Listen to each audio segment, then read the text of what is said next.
Hi, I'm Desiree Chappell. Welcome to Top Med Talk. It's Tuesday and it's time for my Roundtable. The Roundtable is a chance to sit down with a multidisciplinary group to have discussion about perioperative care and improving the quality of what we do every day. Top Med Talk.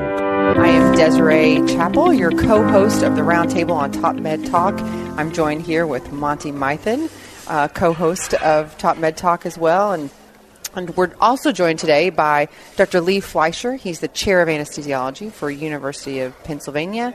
And Vicki Morton, she is a DNP and the director of clinical and quality outcomes at Providence Anesthesia in Charlotte, North Carolina. Thank you both for joining us this afternoon. Pleasure. Thank you for having me. So I don't have a pre-op clinic, so I'm curious what in your centers, how your anesthesiologists and nurse anesthetists and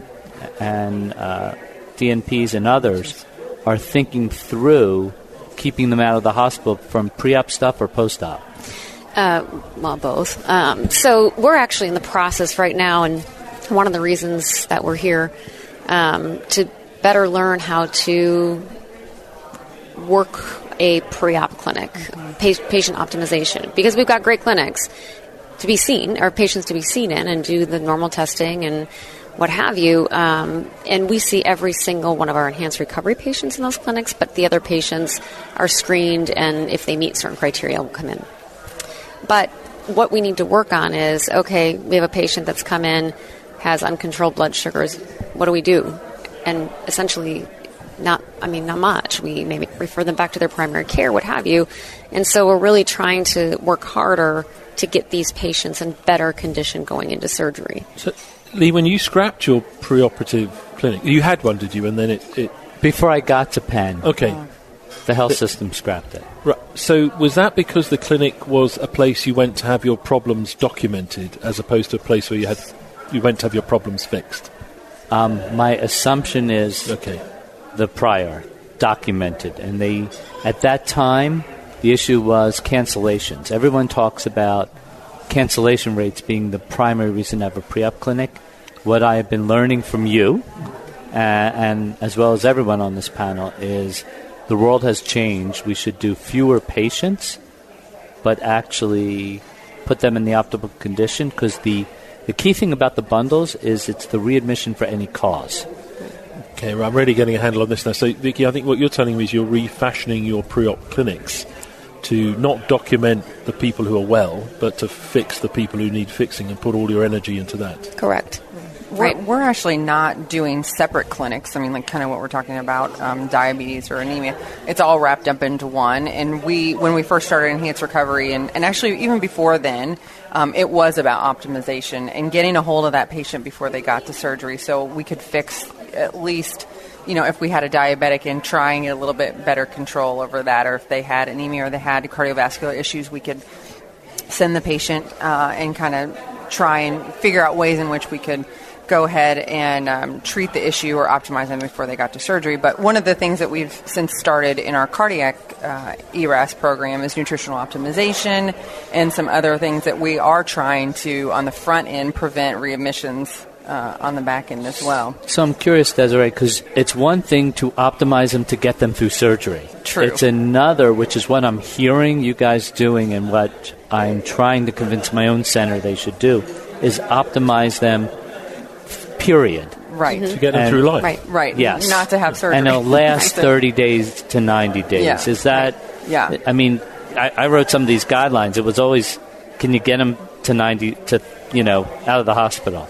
Yeah, I mean, it's the conversation that we're having and trying to move in that direction, and I think that everyone's kind of... I mean, if you fix anemia, you fix pre-diabetes, you stop people smoking, you help their sleep apnea. If they never have surgery, that's not wasted effort, is it? That's good medicine. That's population health. But then you do have less surgeries, potentially, and then you have potentially a group of individuals that... Like a hospital. So it's got to change, isn't it? It's got to change. It's a transition. So the problem is that we're in this world where, and Vicki and I had a great discussion, where many hospitals are still making their money in fee-for-service. Yeah. So they don't want us to cancel cases. They don't want less surgery, although they don't want bad outcomes, really bad outcomes. So the question, I have is, how do you start the conversation today to say, if you are looking better, and I understand your hospital's looking better, how do you support us increasingly? Because if not, why should we do this and lose money? You don't have to necessarily gain, but you can't lose. Right. Yeah, I mean, those are conversations that there have been many with administration, and it's, continually just going over the cost savings, the financial analysis, talking about what's best for the patient, the whole thing. And eventually, I mean, I'm really fortunate where I work, and even though I work for an anesthesia group, we have a fantastic partnership with our hospital system and great team of collaborative individuals, and they do see the benefit, and I think they are willing. But why aren't they paying for part of you? I think that's, again, I've been in this role now just over a year, and really when I came in, the program was very small, and now it's huge, and 6-7 hospitals participating. They're getting it, and they've made it a corporate initiative, and they're coming around with that. So like many hospitals, we have an ERAS collaborative that's a surgeon and anesthesiologist are running, and I've already started socializing with the system that it is very expensive to not have them in the OR. Mm-hmm. I'll pay for it today, but there's going to be a point in time. I mean, one of the points I made during my presentation today is that going forward, we have to start changing the narrative. I mean, when ERAS first came and we were trying to, it's all about length of stay, it's all about cost savings.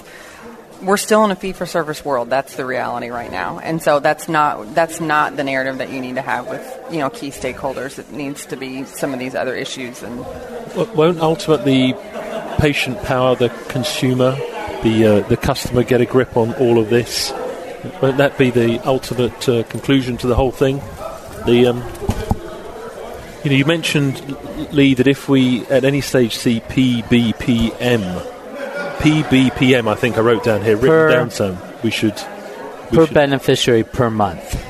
Per beneficiary per month. Is that got anything to do with controlling these things? So that essentially is how you pay for population health, is that they give the gatekeeper, so to speak, the primary care, the hospital, extra money to keep them healthy. And now they're going to see if it's worth it. It's like $2 per month. But the hope is to experiment and see, to pay for care coordinators, to pay for Vicki. But $2 per month for the population you look after. Right. So if you've got, just to put it simple, you've got millions of healthy people, that's good business. You can make those $2 It's risk adjusted. Yeah, but you can make those $2 per month go a long way. That's a lot of dollars. Correct. But that's an ongoing experiment. It's a bit like Maryland and opting into bundles. Yes. So, for example, we have, we take care of millions of patients at Penn, but we're responsible for 100,000 lives. Right. That's it. Yeah. Not the millions that come through our doors. Top Med Talk. Nate Majerison here. Thanks for listening to Top Med Talk. Now, before we let you go, it's important that we remind you to subscribe to Top Med Talk. That way you'll never, ever miss another episode.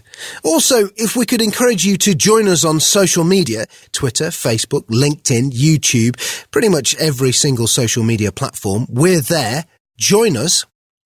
And finally, check out topmedtalk.com. If you go to our website, you can subscribe to email updates. That way we can always tell you where we're going to be, what we're going to be doing, and how you can join us. topmedtalk.com and click on the section marked email updates. Finally, Top Med Talk is proud to act as the broadcasting arm of EBPOM, Evidence-Based Perioperative Medicine. We'd love you to find out more about them as well. ebpom.org is their website. That's ebpom.org. And if you go to ebpom.org/meetings, you can find out about some of the wonderful meetings that we attend and cover across the year here on Top Med Talk. That's ebpom.org/meetings.